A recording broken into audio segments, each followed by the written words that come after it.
Oke, seperti yang teman-teman lihat, sekarang kita masuk sama-sama ke mata pelajaran hadis untuk kelas 9.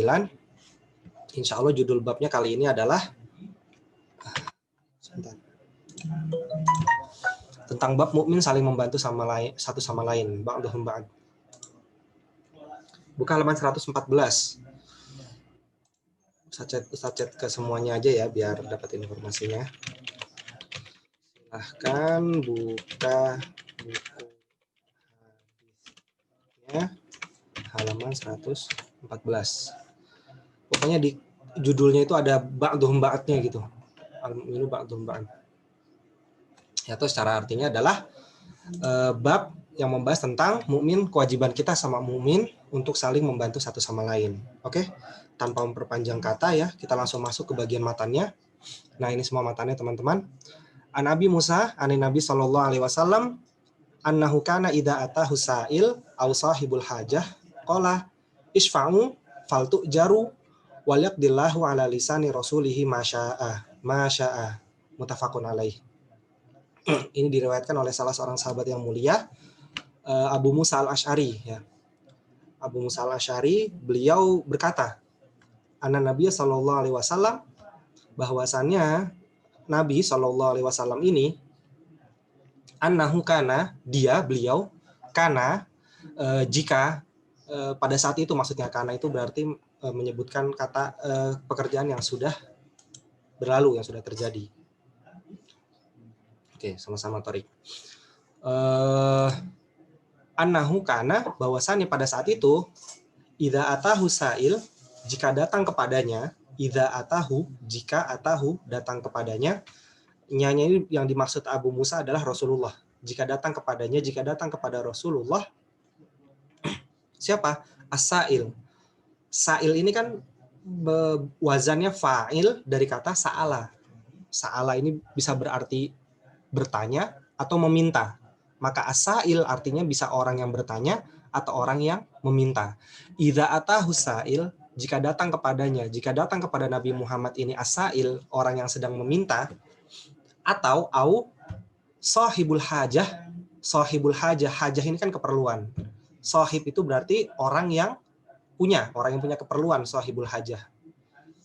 Orang yang punya keperluan. Kalau sahibul bait itu tuan rumah gitu, orang yang punya rumah. Kalau sahibul hajah berarti orang yang punya keperluan. Kata Abu Musa al-Asy'ari, ketika suatu hari ketika datang seorang yang meminta atau orang yang membutuhkan keperluan kepada Rasulullah, Rasulullah berkata, Rasulullah bersabda, maaf ya, kalau Rasulullah bersabda, isfa'u, kata Rasulullah. Isfa'u ini kan fil amr, perintahnya kepada antum, kepada kalian. Isfa'u, tolonglah oleh kalian. Asal kata dari syafaat kan. Isfa'u, tolonglah oleh kalian, karena kalau pakai waw dan alif ini berarti untuk orang banyak. Kalau isfa berarti untuk satu orang. Isfa'u untuk orang banyak. Isfa'u, tolonglah oleh kalian, faltu jaru, kata Rasulullah, faltu jaru, maka kalian akan diberikan ijro'ah, bayaran atau pahala. Faltu jaru, maka kalian akan diberikan pahala. Isfa'u, tolonglah oleh kalian, faltu jaru, maka kalian akan diberikan pahala, kata Rasulullah. Kemudian Rasulullah menguatkan perkataannya pada kalimat selanjutnya, wal yaqdillahu, maka Allah akan menetapkan, wal yaqdillahu, Allah akan menetapkan ala lisani rasulihi, melalui lisan rasulnya. Allah akan menetapkan ala lisani rasulihi, melalui lisan rasulnya, masya'a, apa saja yang ia hendaki. Apa saja yang ia hendaki. Waliyaqdillahu ala lisani rasulihi ma yasha, dan Allah akan menetapkan lewat lisan rasulnya apa saja yang dia hendaki. Maksudnya apa Rasulullah berkata seperti ini? Rasulullah tuh pengen ngasih tahu kepada para sahabat bahwasannya kata-kata beliau yang mengatakan bahwa nanti akan dapat pahala itu bukan pendapat beliau, tapi itu kata Allah gitu. Maksudnya Rasulullah yang mengatakan pada para sahabat, apa yang saya ucapkan ini bukan karangan, tapi ini ketetapan Allah yang disampaikan lewat lisan saya sebagai Rasulnya, seperti itu yang dimaksud Rasulullah. Jadi arti lengkapnya seperti ini matanya. Abu Musa al-Asy'ari pernah berkata bahwasannya Rasulullah SAW jika didatangi oleh orang yang meminta, atau oleh orang yang butuh bantuan, oleh orang yang punya keperluan, beliau berkata kepada para sahabatnya, isfa'u, bantulah oleh kalian, faltu jaru, maka nanti akan mendapatkan pahala. Wal yaqdillahu ala lisani rasulih, dan Allah telah menetapkan lewat lisan Rasulnya, masya'a, apa-apa yang dia hendaki, apa-apa yang dia kehendaki gitu. Halaman sabit halaman 114. Sudah Ustadz ini nih. Sudah Ustadz chatting semuanya apa belum masuk tadi sabitnya? Di halaman 114 silahkan dibuka sabit. Oke, kita lanjut. Nah, tadi itu matannya dan ini adalah arti dari matannya, terjemah matannya. Untuk materinya sudah Ustadz sampaikan ke wali kelas masing-masing ya. Nggak tahu kalau udah disampaikan ke kalian atau belum. Minta aja ke wali kelasnya, minta file materi ini. Ini terjemahnya, kemudian kita lanjut ke kosakatanya. Kosakata atau mufradatnya. Di sini ada asyafa'ah, ada faltu jaru, dan ada liyaqdillah. Asyafa'ah atau artinya pertolongan, definisi dalam bahasa Arabnya adalah wasitotun liqada'i hajatil tamasa. Asyafa'ah atau pertolongan maknanya adalah wasitoh, perantara atau sebuah tindakan. Liqada'i hajah, untuk memenuhi hajat, untuk memenuhi kebutuhan, iltamasa, orang yang bersinggungan dengan masalah ini, atau orang yang dalam hal ini orang yang meminta, orang yang butuh. Maka pertolongan artinya adalah tindakan atau perantara untuk memenuhi kebutuhan orang yang memerlukan, orang yang meminta. Itu pengertian dari asyafa'ah. Dalam bahasa Arabnya, wasitotun liqada'i hajati iltamasa. Itu yang pertama. Kemudian kosakata yang kedua adalah faltu jaru. Maka kalian akan diberikan pahala. Pengertian dalam bahasa Arabnya, tata'arrodu bidzalika lil ajri. Tata'arrodu, menjadikan bidzalik, dengan itu, lil ajri, pahala. Jadi dengan tindakan tadi Allah akan menjadikannya berpahala. Tata'arrodu bidzalika lil ajri. Pengertian dari faltu jaru. Yang pertama syafa'ah, yang kedua faltu jaru. Dan mufradat yang ketiga adalah liyaqdillah. Atau pengertiannya dalam bahasa Arab, Allahumma qdi. Allahumma iqdi atau Allahumma aqdi. Artinya ya Allah tetapkanlah. Maka kata liyaqdillah selain sebagai himbauan dari Rasulullah atau sebagai penjelasan dari Rasulullah, ia juga maknanya adalah doa beliau bahwa ia minta agar Allah menetapkan sesuatu yang baik kepada umatnya. Allahumma qdi. Nah, setelah kita masuk ke mufradat atau kosakatanya, kita sekarang masuk ke bagian yang paling panjang, yaitu syarh hadisnya atau penjelasan hadisnya.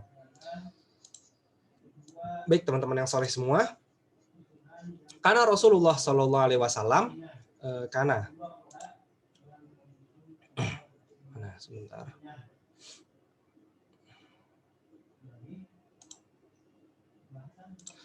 Karena Rasulullah Shallallahu Alaihi Wasallam, bahwasannya Rasulullah Shallallahu Alaihi Wasallam, idza ja'ahu asail, idza ja'ahu, jika datang kepadanya,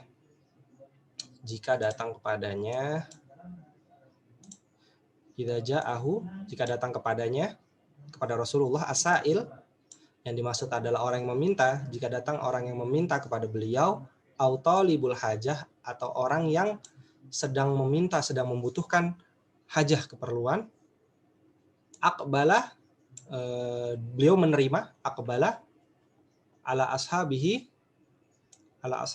ashabi di sini yang dimaksud, kita tahu bahwa ashab itu adalah jamak dari sahabat, tapi maksudnya di sini ashab itu kembali ke talibul hajah, orang yang minta tadi gitu. Aqbala, Rasulullah akan meminta atau menyanggupi ala ashabihi, kepada orang yang membutuhkannya. Ashabihi itu maksudnya orang yang membutuhkannya, bukan sahabatnya Rasulullah. Biwajhihi asyarif, biwajhihi, wajhi ini maknanya bisa wajah, bisa juga tujuan, ya, dengan niat atau dengan tujuan asyarif, yang mulia. Biwajhihi asyarif, dengan bukan dengan wajah yang mulia maksudnya ya, dengan tujuan yang mulia. Biwajhihi asyarif. Faqala Rasulullah, maka Rasulullah berkata dalam hadisnya kan, faqala Rasulullah, maka Rasulullah bersabda, isfa'u, tolonglah oleh kalian, isfa'u, berikanlah syafaat, berikanlah pertolongan oleh kalian, fi qada'i hajati, untuk memenuhi kebutuhan asail, orang yang meminta. Maka Rasulullah berkata pada sahabatnya, ayo silakan antum tolong nih gitu. Fi qada'i hajati asail, untuk memenuhi kebutuhan orang ini yang sedang meminta. Kenapa? Faltu jaru, maka kalian akan diberikan ijro'ah, bayaran atau pahala, faltu jaru oleh Allah ya. Bimakna, artinya dalam artian isfa'u, tolonglah oleh kalian, tata'arrodu bidzalika lil ajri. Tata'arrodu, maka akan dijadikan dengan itu bidzalik lil ajri, pahala maksudnya. Ajrun, pahala. Kemudian Rasulullah melanjutkan wal yaqdillahu bimakna ad-du'a, wal yaqdillah, dan Allah akan menggenapkan atau Allah akan menetapkan bimakna ad-du'a, dalam artian doa gitu. Dalam artian semoga ini terjadi gitu. Tapi ini kan sudah janji Allah disampaikan lewat lisan Rasulnya. Ai Allahumma iqdi.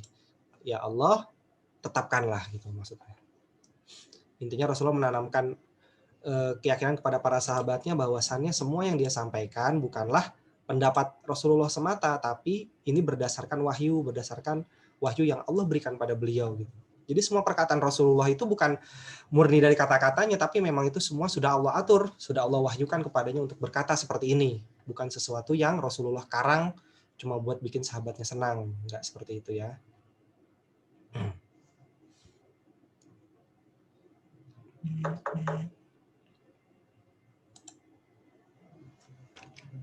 Oke, lanjut ke penjelasan selanjutnya. Awil amruhuna atau yang dimaksud dari sini, awil amru, atau perintah yang ada di sini, perintah yang ada di hadis ini, bimakna al-khobar, bisa juga berarti kabar atau informasi yang disampaikan Rasulullah, bahwasannya in aradu al-muhtaj hajah alayya fashfa'ulahu ilayhi.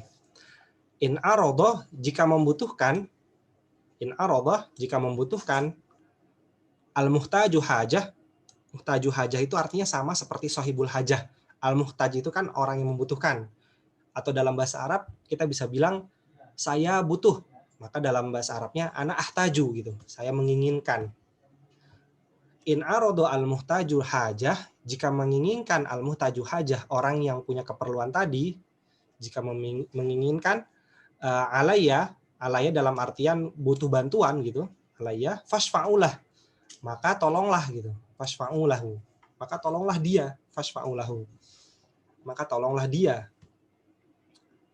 dalam hal apa? Ilayya, dalam hal tadi, bantuan tadi, tolonglah dia dalam memberikan bantuan tadi.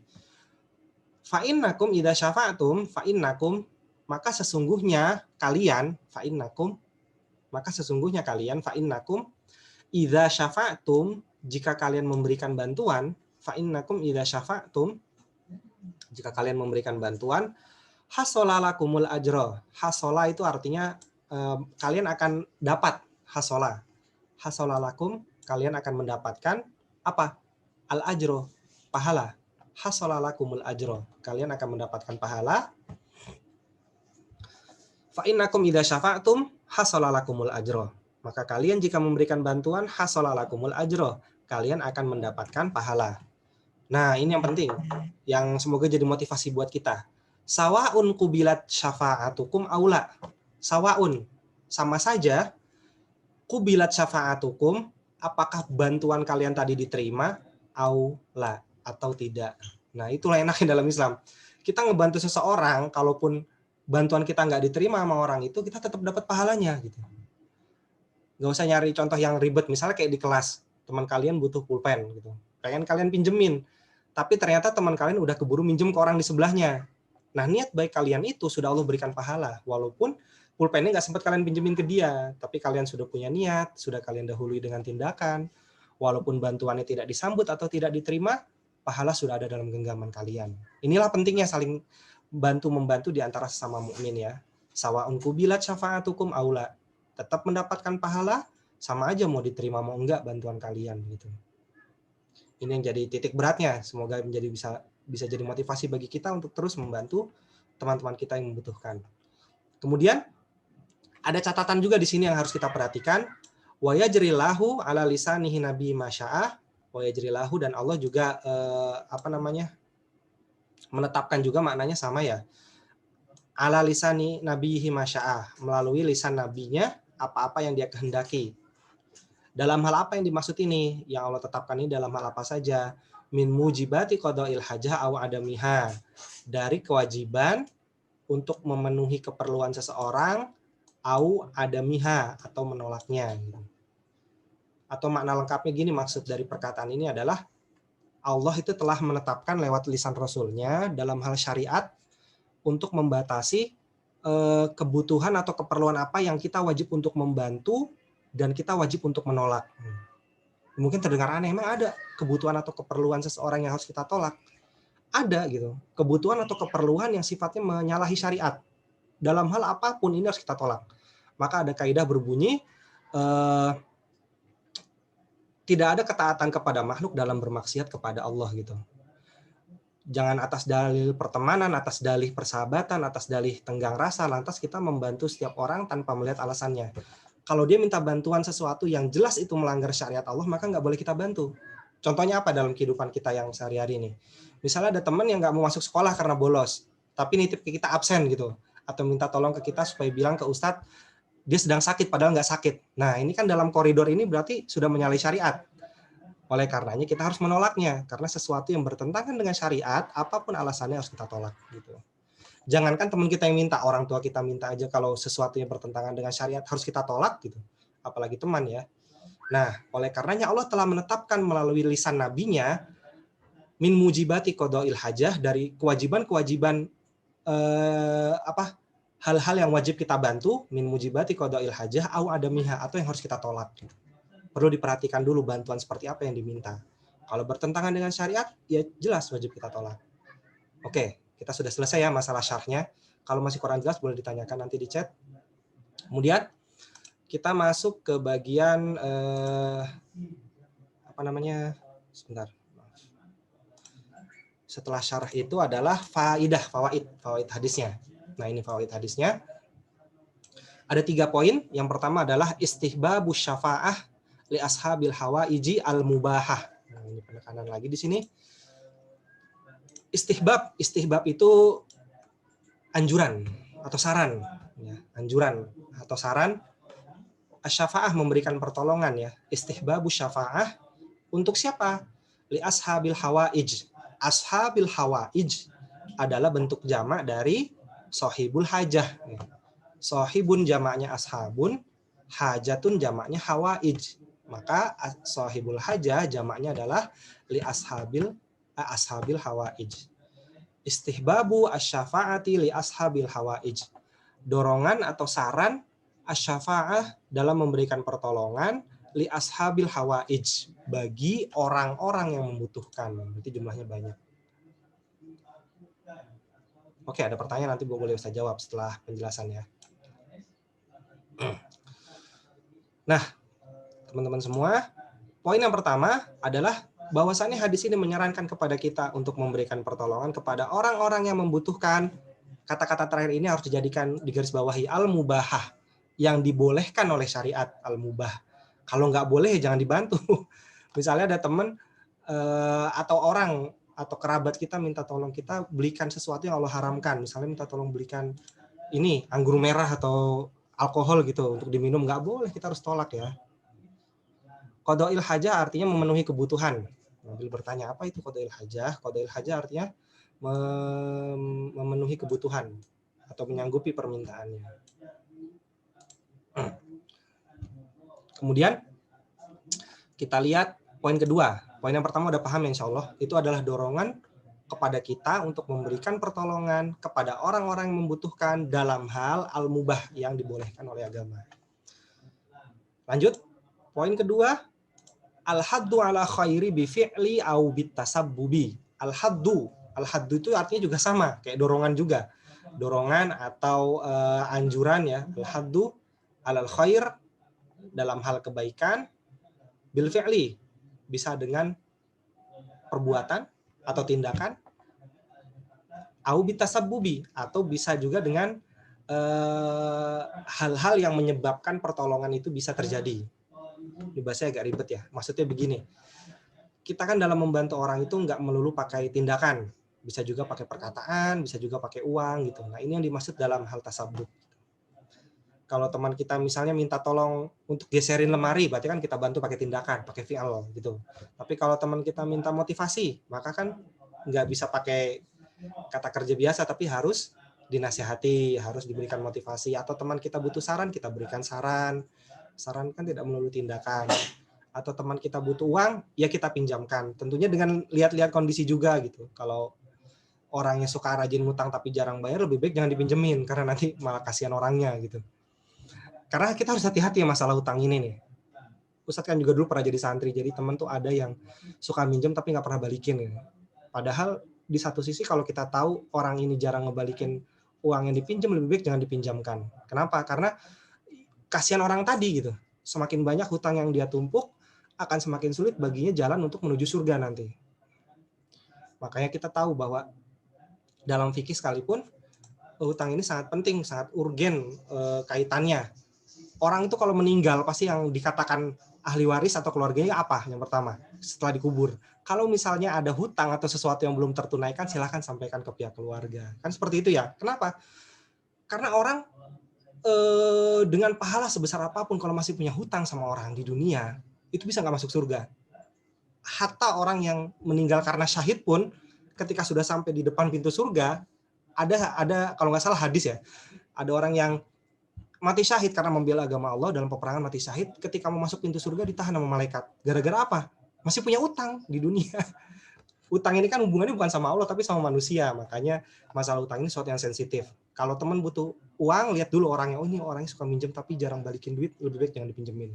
Kecuali orangnya, oh ini emang orangnya benar-benar butuh banget makanya dia minjem ke saya, ya dipinjemin kalau kayak begitu ya. Tentunya dengan perjanjian yang jelas supaya nanti kamu mau minjem duit ke saya, balikinnya kapan. Kalau perlu dicatat, datengin saksi.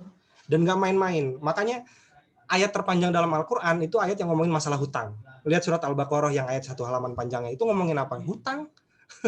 Ya ayyuhalladzina amanu idza tadayantum bidainin.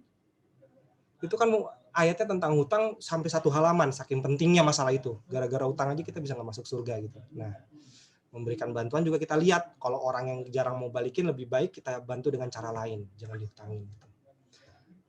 Ini masih poin kedua ya, jadi ngalor ngidul. Al-haddu alal khair bil fi'li wa bitasabbubi, dorongan untuk melaksanakan kebaikan dengan perbuatan atau dengan hal lain, bisa dengan ucapan atau dengan harta. Dan poin terakhir adalah ar-rifqu sababu kulli khair. Rifqu itu belas kasih atau kepedulian. Belas kasih atau rasa kepedulian sababu kulli khair, menjadi sebab bagi setiap kebaikan. Menjadi sebab bagi datangnya pahala juga bisa maksudnya ya. Kepedulian kita kepada saudara kita, kasih sayang kita kepada orang-orang sesama mukmin atau orang-orang terdekat kita walaupun bukan mukmin, itu akan menjadi sebab datangnya pahala bagi kita. Rifqu sababu kulli khair.